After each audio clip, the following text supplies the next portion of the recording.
Państwo, że przywołam słowa Mariana Kołodzieja towarzyszące pierwszej prezentacji wystawy Klisze Pamięci w prezbiterium Kościoła Franciszkanów w Gdańsku w 1995 roku.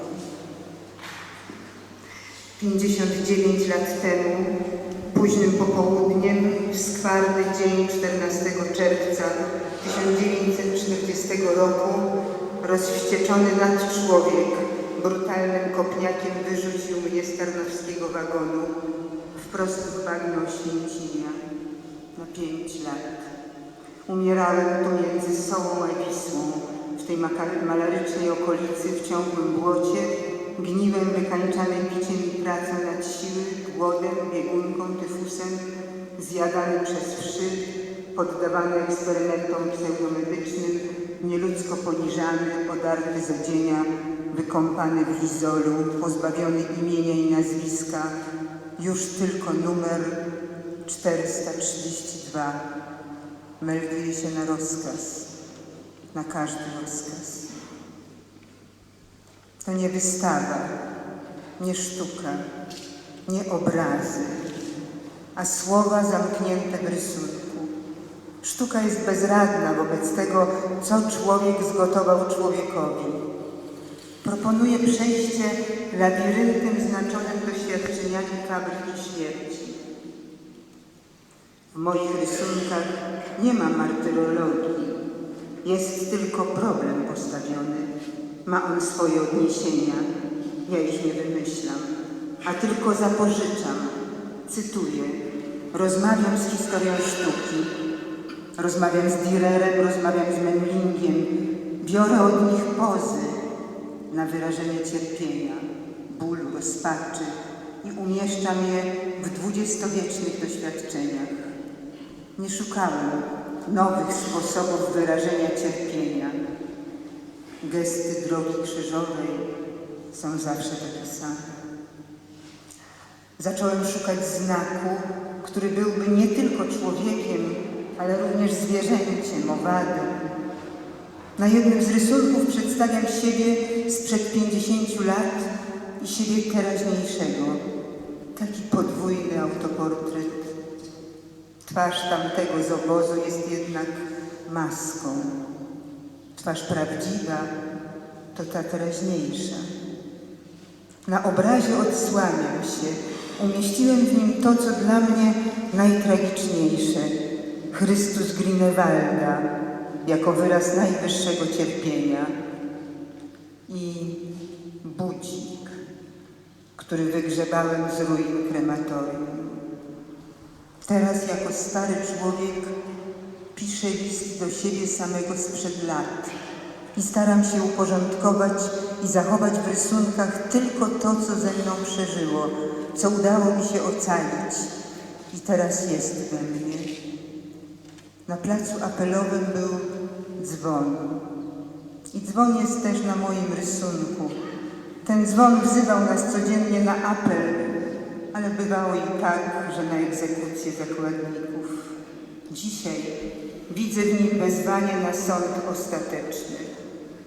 Ten rysunek jest moją rozmową z Memlingiem, podważeniem jego wiary w sprawiedliwy osąd życia, bo ja rysuję tylko piekło. Bochenek obozowego chleba zawsze z takiej samej formy powinien być dzielony na 4 części, po jednej dla każdego więźnia. Nigdy tak nie było. Dostawaliśmy nie więcej niż 1 kromkę. Cała reszta ginęła po drodze. Po nasze racje wyciągało się wiele rąk, kapo kuchni, spółka, sztubowy z kumplami. I dopiero na końcu my, więźniowie z naszą prymitywną, zrobioną z kijka wagą. Ważyliśmy te kromki, a później jeszcze dzielili drobinki chleba, żeby było równo.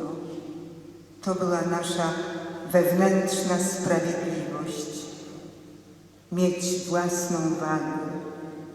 Mieć własną wagę, taką, jaką mieliśmy w obozie, gdy ważyliśmy chleb, który już raz był ważony i drobineczki uszczknięte jednemu, dodawaliśmy drugiemu 2 pajtki warzywy i już jesteśmy z sobą w porządku. Ja nie mówię tylko o chlebie, nie o chleb mi tylko idzie. Był taki dzień nauki języka niemieckiego. Znudzony Sesman, uznawszy, że nie dość sprawnie nam ta nauka wychodzi, rozkazał za karę wdrapywać się na drzewo i wykrzyczeć 100 razy poprawnie wyuczony meldunek. Z dziesiątkami wrzeszczących pokonywałem przeszkody, byle wyżej i dalej szalejących, kąsających psów. Wdrapuję się wyżej i widzę nagle ponad drutami kolczastymi z prądem i ponad betonową ścianą ogrodzenia ludzi z zewnątrz, którzy furmankami gdzieś jadą, gdzieś się spieszą. Jeżeli spadnę z drzewa, stracić mogę życie, a w każdym razie wrócę do sytuacji grożącej w każdej chwili śmiercią. Więc ten widok świata zewnętrznego, tych nareszcie kolorowych, w kwiatach i zieleni domostw, przypominających rodzinne, widok, którego byłem przez miesiące pozbawiony, ten widok jest czymś niewyobrażalnie pięknym i patrzę łakomie, żeby niczego nie uronić. To przeżycie, pamięć o nim obronię w sobie przez lata. Długo, bardzo długo trwało moje spadanie z tego drzewa życia i śmierci, jak na zwolnionym filmie. Apokalipsa jest jakby snem. W pierwszych latach obozu spaliśmy na ziemi w niewyobrażalnej ciasnocie, sprasowani. Jestem i ja. Śpię i widzę ten zmasowany atak wielogłowej bestii, koni, smoków, gadów. To przecież całe okrucieństwo dnia zbratane z obrzydliwością nocy. To kapowie, kryminaliści, zwyrodnialcy, mordercy, sadyści. To codzienność lagru. Jest jak w Apokalipsie zapamiętanej z reprodukcji Dürera wiszących na szkolnych korytarzach.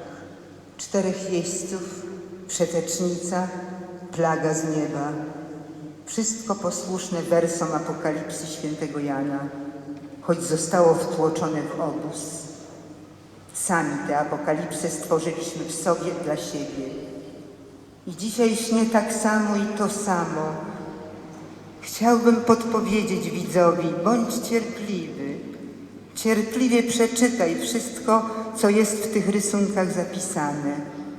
To są moje do ciebie narysowane słowa. Przerażały nas zawsze apele.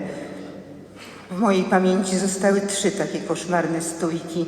Pierwsza ucieczka z obozu, uciekł więzień wiejowski. Staliśmy godziny wieczorne, zimną noc, ranek, przedpołudnie. Doczołgałem się około 6 na swój blok. Drugi apel to selekcja. 10 za 1. Oczekiwaliśmy wyroku, kryjąc strach za maską zadowolonego uśmiechu. Udawaliśmy swoją jeszcze do pracy przydatność. I nieśmiertelna decyzja więźnia numer 16670. Decyzja oddania swego życia za nieznanego współwięźnia. To był ojciec Maksymilian Maria Kolbe. Byłem uczestnikiem tego apelu. 3. tragiczny apel nazwałem tańcem śmierci. Był nie stójką, a niekończącym się biegiem 9-tysięcznego tłumu więźniów dokoła placu apelowego. Padał deszcz ze śniegiem, błoto. Kto słabo padał, został wgnieciony w błoto, stratowany tysiącami drewniaków. W codziennym poniżaniu godności, w rozpaczliwej chęci ocalenia poziomu moralnego zdarzył się niespodziewanie cud. Spotkanie z aktorami. Stefanem Jaraczem, Tadeuszem Kańskim, Zbyszko Sawanem, reżyserem Leonem Schillerem. Te spotkania były tajne. Recytowali Mickiewicza, Słowackiego, Krasińskiego, Norwida, Wyspiańskiego. Najdoskonalej mówione polskie słowa były ożywczą kąpielą oczyszczającą nas z obrzydliwego brudu lagrowego żargonu.